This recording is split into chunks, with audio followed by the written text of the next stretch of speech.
আল্লাহ বলেন, এই কিতাবে আপনি ইসমাইলের কথা বর্ণনা করুন।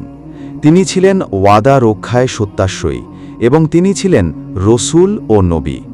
তিনি তার পরিবারবর্গকে সালাত ও জাকাত আদায়ের নির্দেশ দিতেন এবং তিনি স্বীয় পালনকর্তার নিকট পছন্দনীয় ছিলেন। মারিয়াম ১৯।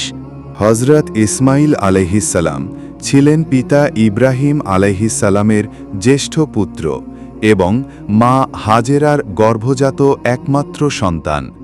ওই সময়ে ইব্রাহিমের বয়স ছিল ৮৬ বছর। শিশু বয়সে তাকে ও তার মাকে পিতা ইব্রাহিম আলাইহিসসালাম আল্লাহর নির্দেশে মক্কার বিজন ভূমিতে রেখে আসেন। সেখানে ইব্রাহিমের দোয়ার বরকতে আল্লাহর বিশেষ অনুগ্রহে জমজম কূপের সৃষ্টি হয়।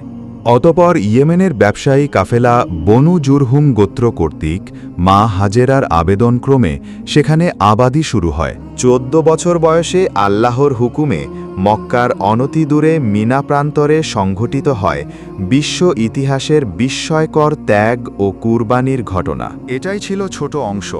পুরো ভিডিও দেখতে সাবস্ক্রাইব করুন, সাথে থাকুন।